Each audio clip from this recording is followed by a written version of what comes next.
Hello there mga beloved yung soulmates. Welcome to Renzo Tarot Channel. Andito naman po yung lingkod. Nagbabalik para bigyan kayo ng aking mga soulful and meaningful na tarot reading dito lamang sa inyong lagi naabangan, sinusubaybayan at pinakamahal na Renzo Tarot Channel. Hilingi po ako ng paumanhin sapagkat ngayon lang muli po nakabalik ang inyong lingkod. Pero sobrang saya ko po na, na mapagsilbihan muli kayo. Lalong-lalo na kayo mga lagi nakaabang at hindi nagsasawa na sumusubaybay sa ating mga reading. Sige, wag na natin pong patagalin pa. Ang ating pong reading ngayon ay isang timeless reading. Sabi ng timeless reading ay kahit kailan po, kahit next month, next year nyo po makita ito sa inyong wall sa YouTube, ay para po sa inyo ang mensahe na to. Ang ibig sabihin, ang ating pong reading ngayon, ay timeless reading para sa ating mga pinakamahal na nasa sign ng Sagittarius. Okay, Sagittarius, maghanda kayo. This is your moment. Huwag na natin pang patagalin pa. Timeless reading para sa ating pinakamahal na nasa sign ng Sagittarius.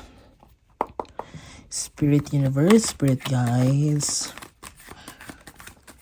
Spirit Universe, Spirit Guides. Unang baraha po para sa ating mga pinakamahal na nasa sign ng Sagittarius.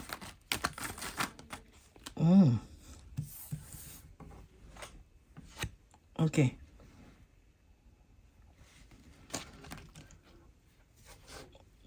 Two of Wands. Okay, Sagittarius. Ito yung unang mong baraha. May nahulog na po. Sige. Two of Wands, it means that Sagittarius in the coming months or in the coming weeks is like there will be a new chapter of your life will be unfolding. Ibig sabihin, may opportunity na parating sa iyo na magpapabago sa buhay mo. Like with this world, it will help you not only para tulungan ka para mag-improve ang buhay mo, but it will talagang babaguhin ito yung lahat ng aspeto ng buhay mo in terms of pag-uugali, paano ka makikisama sa tao, paano ka ano yung mga dating habits mo na mga hindi mo ginagawa, may mga panibago ka magagawin. It's all about changes. It's all about a new beginning for you, Sagittarius. Okay? Pangalawa is the Eight of Pentacles. Wow. O, diba? This is related because yung parating daw na new beginning or panibagong mundo na parating daw sa'yo is may kinalaman or related sa pera. Pentacles is about money making. Ayan, no? O, ibig sabihin, kung meron sa inyo Sagittarius na nag-aantay ng sagot mula sa in-apply na trabaho, nagpapapromote, or whatsoever, claim it, Sagittarius, because the universe is now answering your questions na talagang merong parating, may parating na malaking bagay na magbabago sa buhay mo. Yun, ang Pentacles is money. Pangatlo is the Eight of Cups. Okay, never ending, unstoppable. Magiging unstoppable ka daw. Hindi ka mapipigilan sa mga bagay na gagawin mo. Mga bagay na magkakatulong sa iyo para maka-improve ang buhay mo. Okay? And that's the good thing about sa inyo Sagittarius ay talagang hindi ka nagpapapigil. Talagang kahit maraming mga dumadaang mga problema, may maraming balakid, you will still go on your way. Talagang hindi kayo mapipigilan. Okay, these Eight of Cups are achievements. It means talagang kahit marami na kayong mga naipundahan, marami na kayong mga nakamit, but still you're still searching for a lot of options na talagang hindi lang to para sa alam mo to, hindi lang tong ginagawa mo ay para sa kundi para sa mga mahal mo sa buhay. Gusto mo sila sumaya, tulungan, lalo na yung mga nangangailangan, dahil yung mga puso nyo Sagittarius ay talagang malalambot, mababait kayo. And that is a good thing pagpatuloy mo, and sinasabi ng baraha na sa mga darating na buwan ay magpapatuloy ka sa paghahanap ng mga ways, ng mga paraan para kung paano kikita, paano magpasuunod ang buhay mo para makatulong sa iba. Pang-apat, please don't forget to like at mag-comment and mag-subscribe po kayo kapag first timer po kayo sa ating channel, ha. Okay, the Emperor card. This Emperor card, ang nakikita ko dito or nafe-feel ko dito, there's someone masculine, parang tatay, tito, breadwinner of the family, na talagang siya ang nagli-lead ng pamilya, na ito yung siya yung magdadala talaga ng energy ng pagbabago sa isang kung sa pamilya or sa isang lugar or sa workplace na kanyang kinabibilangan. This Emperor card is just showing of, alam mo yun, parang pagiging ruler. Okay, he will be the one that being na susundin ng lahat. Meron dito Sagittarius, kung ikaw ay nasa politics, talagang 'di ba parang malapit ang election, please continue. Kung magpa-file ka, magtatakbo ka, do it because certainly you will win. And ang energy na to, masculine energy nito, siguro meron sa inyo ay mga single father. Talagang hahangaan kayo ng lahat kung paano mo binubuhay ang pamilya. Ang pamilya mo na talagang nagiging responsable ka magulang, kuya, tito, or ano man. And you will be blessed by the universe. Okay? Nakatutok yung energy na ramdam ko dito is masculine talaga, lalaki.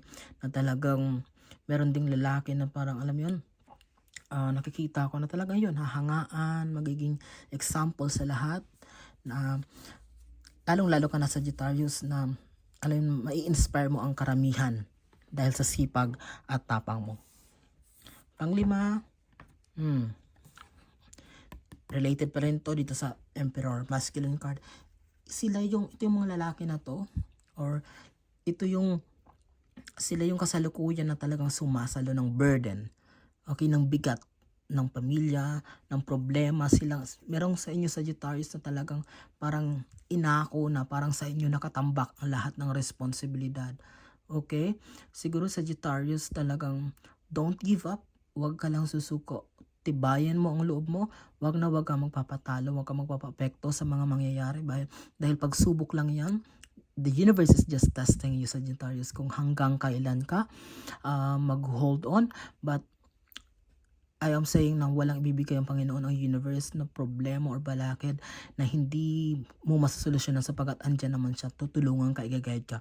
Just be patient. Pagpatuloy mo lang ang pagsisipag, ang pagiging matulungin, pagiging mabait, ay talagang yung reward niyan sa dulo ay talagang umaapaw at ikakagulat mo. Okay? Maraming salamat po sa inyong walang sawang tiwala, suporta at pagmamahal. Kapag first time niyo po sa ating channel, please mag-subscribe naman po kayo, mag-like, at kapag naka-resonate po kayo ay mag-comment naman po kayo. At ako po ay nagbabasa ng mga comment. Sige, tapusin na natin to, buuin natin. Meron na pong isang nalaglag, 4 pa po. Nagbabasa po ako ng mga comment, ha. Maraming salamat po sa inyong pagsama sa aking pagbabalik. Naway magtuloy-tuloy na po itong ating mga reading dito sa Renzo Tarot Channel, dahil alam kong maraming nakakamiss sa aking boses.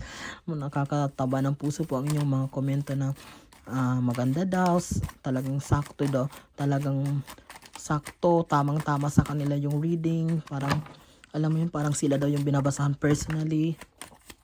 Ayun, kung ano naman po yung inaano ng baraha, yun lang naman po aking binabasa. Last one po tayo. Yun. Sige, magpatuloy po tayo. Sagittarius, para sa yung timeless reading, pang 5 baraha. Temperance card, okay?